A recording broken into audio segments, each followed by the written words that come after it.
¿Qué tal? ¿Cómo estás? Bienvenido de nuevo a otro martes más de Desayuno con Biblia. Y bueno, deseo que estés teniendo una muy bendecida semana y bueno, creo que con ánimo de poder hacer estas reflexiones en el Evangelio de Marcos, ¿no? Me gustaría que fueras abriendo tu Biblia en el Evangelio, como digo, en Marcos, en el capítulo 12, en los versículos 28, voy a reflexionar sobre los versículos 28 al 34. Y mientras la abres, mientras estás abriendo tu Biblia y buscando el texto, decir si hay personas que se están añadiendo a esta reflexión justo hoy, o ya llevan desde algunas semanas atrás y quizá no están muy ubicados. Lo que estamos haciendo es, pues, no es un estudio bíblico de una forma profunda, y cuando me refiero profunda es mirando el texto griego, mirando todas las acepciones de los vocablos y tal, ¿no? No.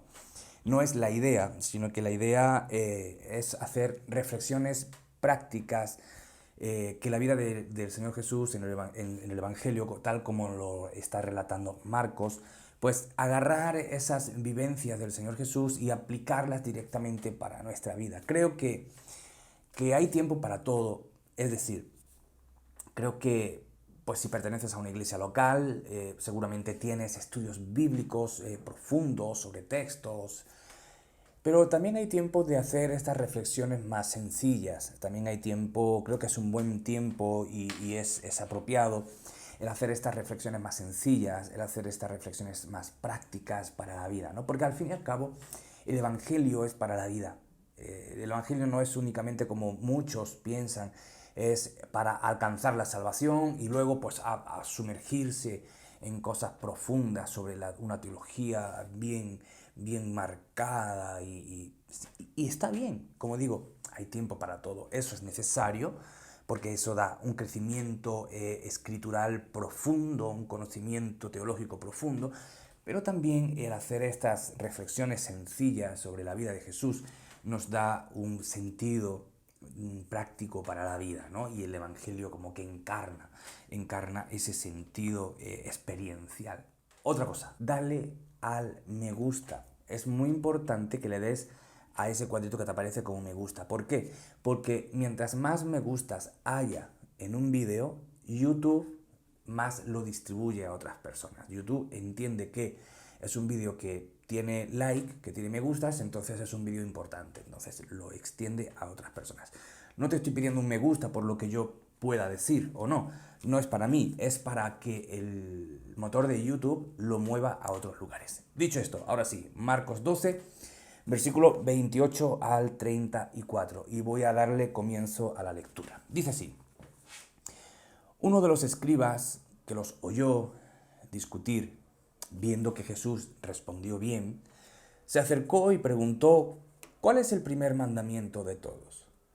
Y respondió Jesús: el primero es: oye Israel, el Señor nuestro Dios, un solo Señor es, y amarás al Señor tu Dios con todo tu corazón, y con toda tu alma, y con toda tu mente, y con todas tus fuerzas.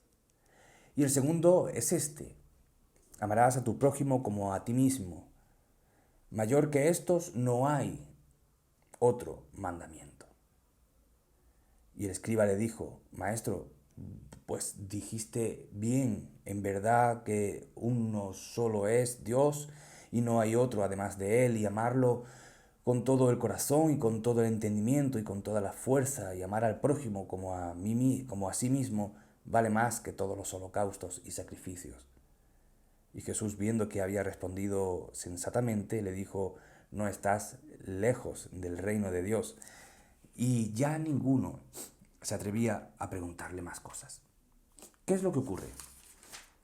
Bueno, si te vas al contexto, pues puedes ver que a Jesús está en esa última etapa de su ministerio, está yendo hacia Jerusalén para cumplir con la misión, y a Jesús lo están invadiendo acerca de cuestiones para agarrarlo y poder condenarlo, ya que Jesús era un enemigo para la religión instaurada de su momento, el judaísmo, ¿cierto?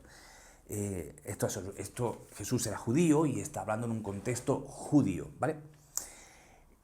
Recordamos que a Jesús le piden, oye, dinos, ¿hay que pagar el tributo a César? Es una pregunta trampa. Posteriormente Marcos relata que vinieron unos saduceos, como puedes ver en los versículos 18 y siguientes, preguntándole acerca de la resurrección, ¿no? Todo esto para agarrarle, para pillar. Como no le pudieron agarrar con lo político, con la cuestión de la moneda del César, ahora quieren agarrarlo con lo teológico. Tú estás en contra de nuestros pensamientos, por tanto eres un peligro para nuestra nación. Y ahora, habiendo estado discutiendo eso de la resurrección y tal, dice el texto nuestro de hoy, versículo 28, que uno de los escribas que oyó esta discusión, pues se acercó a Jesús y le preguntó, oye maestro, pues he visto que has contestado bien.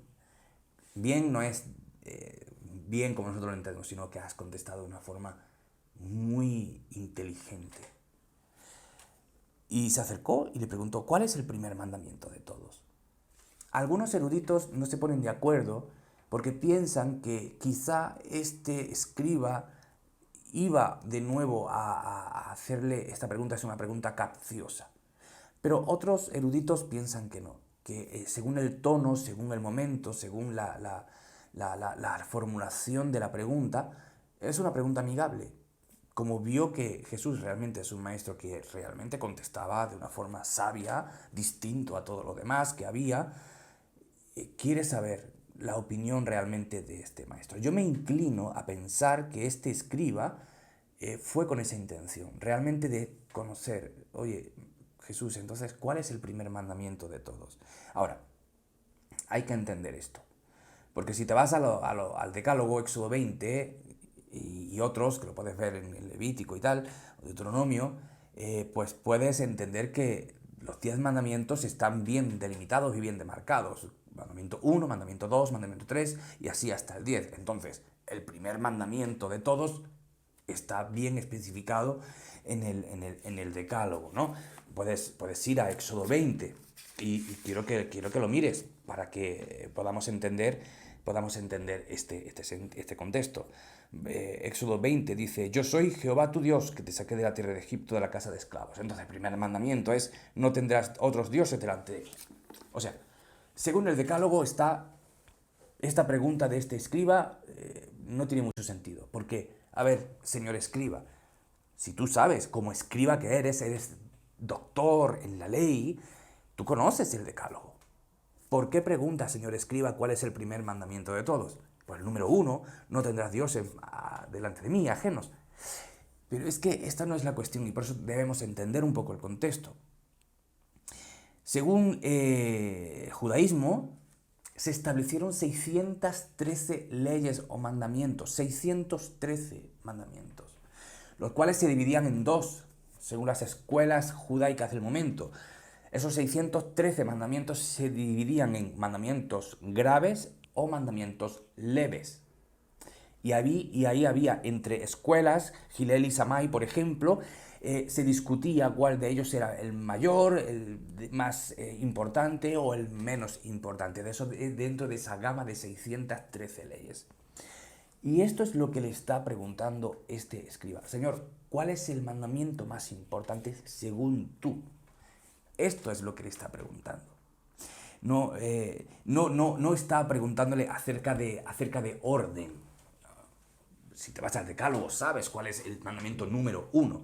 Por eso no le está preguntando orden precisamente, sino ¿cuál es el mandamiento más importante, Jesús, según a tu criterio? Eso es lo que le está preguntando. Y Jesús va y le dice de una forma muy, muy directa. Se va al Shema Israel, Deuteronomio 6. Dice, el primer mandamiento, el más importante, es Dios en primer lugar. Y le recita el Shema. Oye Israel, el Señor nuestro Dios, uno es. Y amarás al Señor tu Dios con todo tu corazón y con toda tu alma y con toda tu mente y con todas tus fuerzas. Y el segundo es semejante a este. Amarás siempre el amor. Amarás a Dios, amarás a tu prójimo. Amarás a Dios con todo lo que tú eres y amarás a tu prójimo con todo lo que tú eres, es decir, como a ti mismo. Resume todos estos mandamientos en el amor. Amor a Dios y amor al prójimo. Estas 613 leyes las resume en dos. Amarás a Dios y amarás a tu prójimo. Jesús dice que es una obligación reconocer en este acto de amar, como dice el versículo 30, y amarás al Señor tu Dios con todo tu corazón, con toda tu alma, con toda tu mente y con todas tus fuerzas, añade Marcos. Corazón, alma, mente y fuerza. O sea, a ver, son énfasis, porque si amas con todo tu corazón, ya estás amando con toda tu fuerza, con toda tu mente, con toda tu alma. Todos estos dibujos que se forman, amarás con todo tu corazón, amarás con toda tu alma, amarás con toda tu mente, con todas tus fuerzas, son énfasis que se añaden al sentido del texto. Es decir, todo tiene que moverse alrededor de ti y es Dios. Todo a tu alrededor tiene que estar compuesto de Dios. Dios es lo primero. Dios es lo primero, porque si tú amas a Dios de esta forma, toda tu vida va a estar configurada al entorno de Dios, a la voluntad de Dios, a lo que Dios ama. Por tanto, no habrá parte tuya, no habrá deseos pecaminosos tuyos que hagan la contra, porque todo tu enfoque estará puesto en Dios. Ese es el primer mandamiento. Dice, pero el segundo es semejante a este.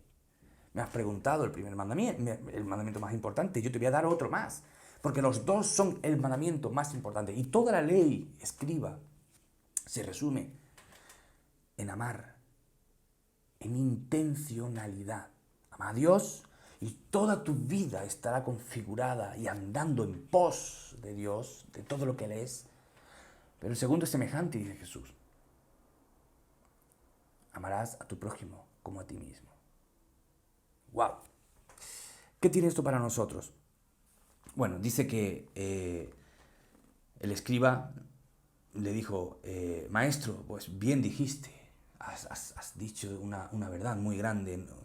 Dios es uno y no hay otro además de Él, y amarlo con todo el corazón y con todo el entendimiento y con toda la fuerza, y amar al prójimo como a sí mismo vale más que todos los holocaustos y sacrificios. Y Jesús, me gusta esto, Jesús viendo que había respondido sensatamente le dijo, no estás lejos del reino de Dios. Y ya ninguno más se atrevía a preguntarle, ya se calmó un poco la circunstancia. ¿Qué nos enseña a nosotros esto como cristianos? Estas palabras de Jesús hace 2000 años, ¿qué tiene para decirnos hoy a nosotros? Bueno, creo que vivimos vidas muy rápidas. Y además de vivir vidas muy rápidas, creo que hemos caído en esta vorágine social de individualismo. Vivimos vidas muy individuales, vidas muy ensimismadas, que recordar este suceso de Jesús nos tiene que volver a hacer resurgir. Amarás a Dios con todo lo que tú eres. Hoy estamos, no sé dónde leí, en qué lugar leí, no me acuerdo dónde fue, pero estaba investigando un poco sobre la idolatría y dice que un concepto de idolatría moderno es el teléfono móvil, el celular, como lo llames en tu país, porque eso suplanta. Hay personas que no pueden vivir sin su teléfono y hay cristianos que no pueden vivir sin el teléfono. Estoy poniendo un ejemplo casi absurdo, que raya, como digo, en lo absurdo, pero un suceso, un ejemplo real y actual. Nos hemos ensimismado, estamos mirando hacia nosotros. Quizá ya no es Dios el primer lugar para nosotros, porque hay otras cosas externas que hacen el primer lugar. ¿Cuántos de nosotros no lo primero que hacemos por la mañana es agarrar el teléfono? Y tú dirás, bueno, yo lo agarro porque tengo el despertador. Sí, pero te quedas ya mirando el teléfono. Yo también lo he hecho. Quizá esta reflexión, estas palabras de Jesús en esta reflexión nos tiene que hacer cambiar ajustar ciertas cosas que quizás se están desajustando. Amarás al Señor tu Dios con toda tu alma, fuerzas, mente, corazón. Y no solamente decirlo en la iglesia, porque está muy bien cantarlo en la iglesia, decirlo en la iglesia, o cuando estamos hablando con cualquier alguien, pero en la práctica quizá tenemos cosas que son antes que Dios. Y eso demuestra que nuestro tesoro realmente es otra cosa. Y que Dios quizá, y lo digo con mucho temor, es un añadido. Tú dirás, no, Dios no es un añadido. Bueno, entonces, ¿por qué no es lo primero? No te conozco, no te estoy juzgando, simplemente estoy reflexionando en voz alta, ¿ok? Y que el Espíritu Santo haga la obra que tenga que hacer. Pero el segundo mandamiento que Jesús dijo, amarás a tu prójimo como a ti mismo. Y creo que en esto, el cristianismo actual, y hablo del cristianismo actual porque es en el cual vivo, falla. Últimamente estoy reflexionando mucho sobre la evangelización, sobre cuál es la misión que tenemos como iglesia. Y como iglesia no te refiero a iglesia tal o iglesia tal, iglesia Montesión o iglesia Centro Bíblico o El Camino en Guatemala o iglesia Candelero Alumbrando en Guatemala, por ejemplo. No sé. Esas son expresiones locales de la iglesia universal. Y cada una tiene la misión de Dios. Pero me estoy refiriendo a la iglesia como cristianos, tú y yo que componemos la iglesia. Quizás nos estamos olvidando por esta vida rápida y ensimismada que estamos viviendo de amar al prójimo como a nosotros mismos. Y quizá hemos caído en un estilo de vida donde el evangelismo es un concepto más que está en la iglesia, pero que no lo estamos desarrollando de manera individual. Básicamente porque muchos cristianos dicen, bueno, para eso está el pastor, para eso está el líder de la iglesia, él o ellos son los que tienen que evangelizar. No, no, eso no lo dice la palabra de Dios. La palabra de Dios dice que tú y yo, como cristianos, somos los que tenemos que dar testimonio y hacer discípulos. Todos los seguidores de Jesús tienen que hacer discípulos. Ese es el mandamiento de Dios, esa es la obligatoriedad de cada cristiano, es la obligatoriedad de la iglesia. Porque la iglesia es el conjunto de redimidos. O sea, la iglesia eres tú, la iglesia soy yo. No, la iglesia no es donde vamos los domingos. Eso es un local, eso es ladrillo. La iglesia se reúne en un lugar. La iglesia eres tú, la iglesia soy yo. Por tanto, ¿de qué forma amo a mi prójimo? Y últimamente, como te digo, me lo estoy planteando muchísimo. ¿Cómo estoy amando a mi prójimo? ¿De qué manera estoy amando a mi prójimo? Hablamos mucho de evangelismo, hablamos mucho de amor al prójimo, pero en la práctica creo que no lo estamos haciendo. Esto es una exhortación, querido, querida. Esto es una exhortación. ¿Cómo es tu cristianismo? ¿Cómo estás viviendo tu cristianismo? Jesús lo dijo muy claro a esta persona. Amarás al Señor tu Dios y amarás al prójimo como a ti mismo. Haz esto y vivirás. En esto se resume la ley, dijo Jesús. En esto se resume la ley. Creo que la iglesia tiene un trabajo pendiente y es amar. La iglesia se ha ensimismado, la iglesia se ha encerrado ella misma. Cuando Jesús creó, confeccionó, construyó, creó, inició la iglesia, Él dijo, salid, salid. Él no dijo en ningún momento, quedaos dentro. Él dijo, salid, haced discípulos, salid. Y eso es lo que debe hacer la iglesia. Por eso, oremos, querido, querida, oremos para que Dios mande un avivamiento. No sé de qué país me estáis viendo, además de España, pero aquí en España necesitamos un avivamiento para la iglesia, para que el cristianismo corra, para que el evangelio corra, que las personas necesitamos que ores por nosotros, necesitamos que ores por la iglesia en España, por el cristianismo en España, para que más personas vengan al conocimiento de Dios, pero también por tu país, que Dios mande un avivamiento en estos tiempos complejos que estamos viviendo. Pero que, sobre todo, ese avivamiento venga precedido por un amor de los cristianos hacia las otras personas. Que podamos hacerlo, querido. Que esta palabra de Jesús reboten, retumben, no nos dejen tranquilos y que cada uno, tú y yo, estemos realmente cuestionándonos qué estoy haciendo, cómo estoy amando a mi prójimo. La iglesia en acción es lo que el Señor quiere ver. Que tengas una feliz semana. Que Dios te bendiga y sobre todo que no te deje tranquilo, que no me deje tranquilo. Pidamos eso al Señor, que no nos deje tranquilo. Nos vemos el martes que viene si Dios lo permite. Que tengas, como digo, feliz semana. Chao, chao.